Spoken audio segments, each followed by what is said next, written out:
Welcome to this new video about Handel exercises for Princess Anne. I'm Riccardo, I'm Musicus Practicus, and today we practice together with the exercise number 12. Hey, before starting with the video, download the 100 pages free ebook of all Handel exercises I prepared for give you a better experience.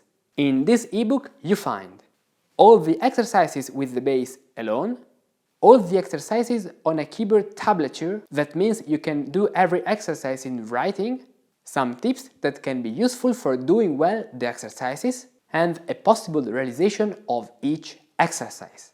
Download it for free by the link in the description. Okay, this is the 12th exercise by Georg Friedrich Handel. In this exercise I show you a chord that is a little bit more complex, but at the end of this video you will have learned it perfectly. This chord is the 5 and 6 chord. It means that we have bass, like a C, a third that is implied, a 5 and a 6. As Rameau writes in his treatise about harmony, we have in this chord the 3, the 5 and the 6. So the 3 and the 5 are odd numbers, the 6 not. It means that it is the fundamental note of this chord in a root position, talking about theoretical harmony. So if we take this A and we transpose down an octave, we have 3 plus 3 plus 3, a 7th chord. By this analysis, we see that the G, it was the 5th of the chord, is our 7th, our dissonance that must be prepared. In theoretical harmony, the 3, 5, 6 chord is the first inversion of a 7th chord. And the 5th is the 7th that must be prepared.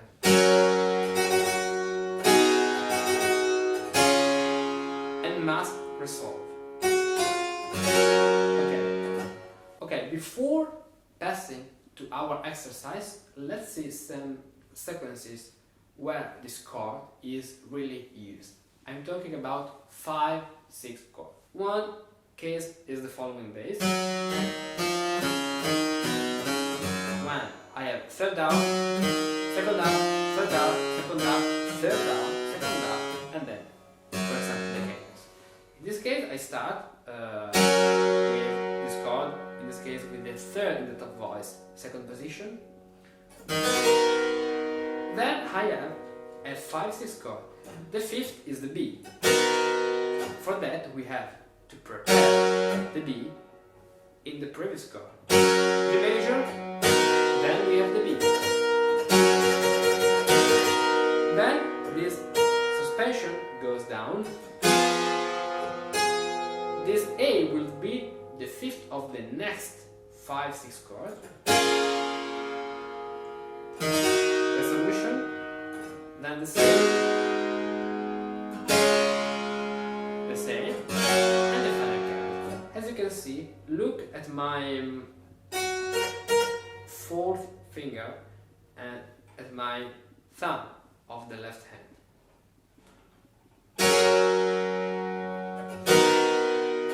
7th, 6th, 7th, 6th, 7th, 6th, and then the resolution. This pattern, 7/6, is one of the most important suspensions that I teach in my classes of Partimento. It is one of the first topics I explain to students, because when you understand this sequence, the descending sequence, you understand how really music works. So let's go on. This is the sequence.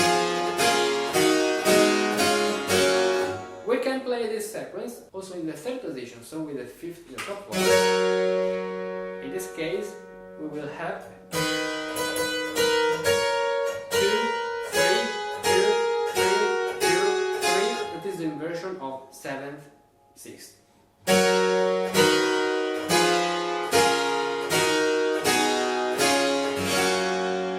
And then also in the first position, so with the octave in the top voice. In this case, we have 2, 3 here in the middle voices, and what was previously here now is in the top voice. So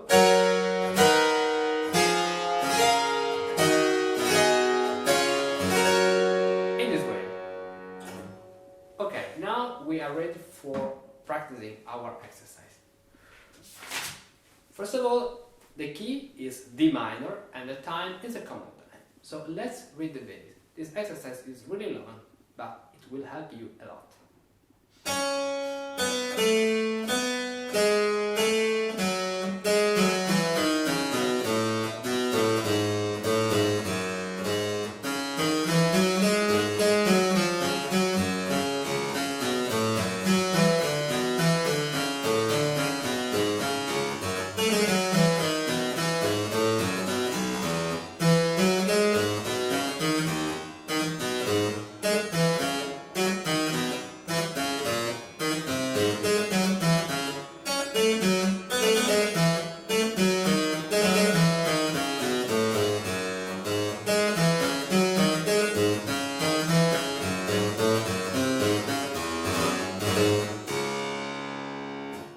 Okay, count down and let's start from the beginning.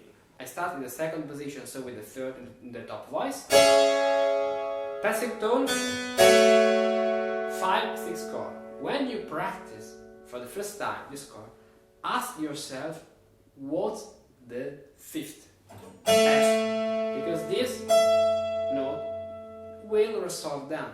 As you can see, here there is the pattern I've just explained you before. Okay, this is all the previous pattern, but in D minor.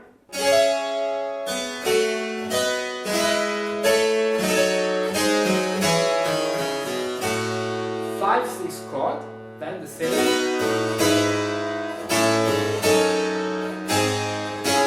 This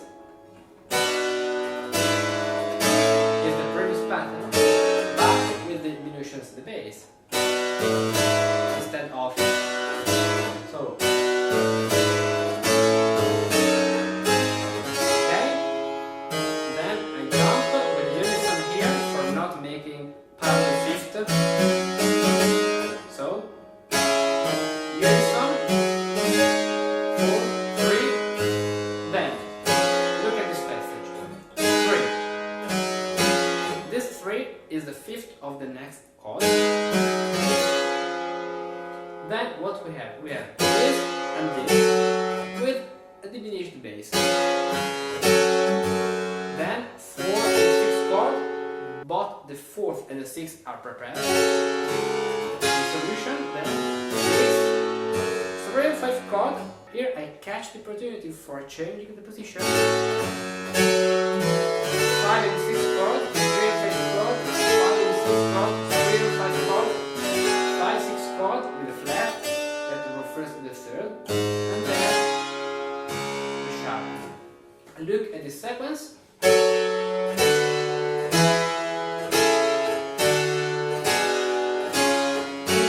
With diminutions, as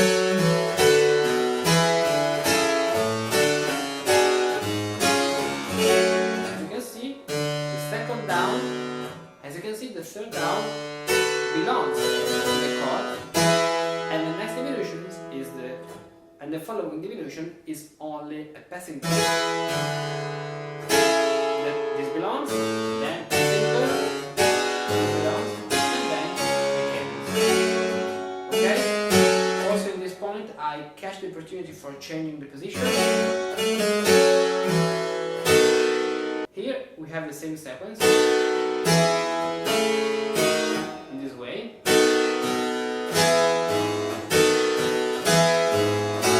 Okay? And cadence to F. Then I jump up. When I jump, stay on the same note as F. I can change the chord without without problems about parallel octaves or fifths, because the bass is like the same note. So down to the sixth chord, 4, then 6, 4th and 6th, they are both prepared. Okay, here we have an enumeration, the sharp and the fifth, on a rest. What does it mean?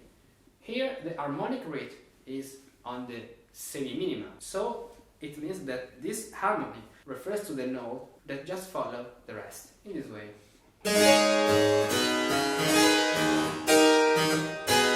Okay, so 3 and 5 chord with the sharp 3,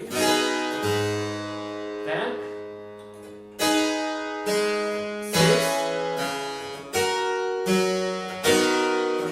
Here we have another kind of diminutions for the same sequence.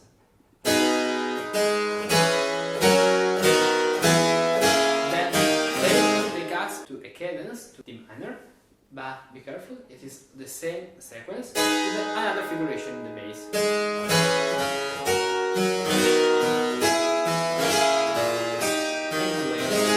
Then jump. Okay. Then the same. Here we have another diminutions for making more variance the bass. The same. Ask every time what's the fifth. In this case the D. Okay, and then we have a set of 6 that we can play with 4 voices doubling the bass, the 6, the 6, or we can pass to 3 voices. This way, and then. Okay, so 6 chord, 5 chord, then 3 and 5 chord, jump, 6 chord, and here we find the 5 and 6 chord used in the cadence.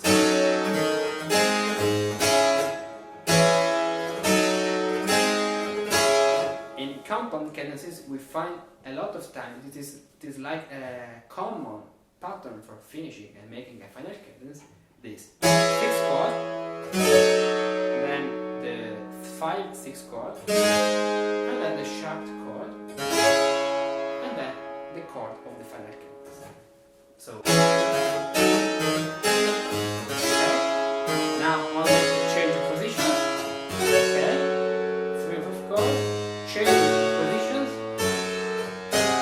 6 and 5 chords. This note belongs to the chord. Then 3 and 5 chords, 6, it is the same note. 6 that belongs to the chord, 5 and 6 chord, 3 and 5 chord, and final, the minor chord. Okay, let's recap this exercise slowly.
If you have been watching this video up to the end, I bet you too are fascinated by the world of Partimenti, improvisation and historical composition.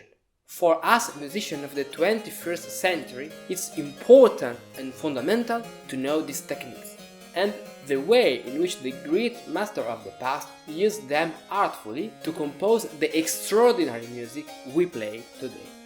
If you master these patterns, you can better understand and interpret what you play. You can compose new music based on these patterns, and you can improvise new music from scratch because you know the grammar of this musical language.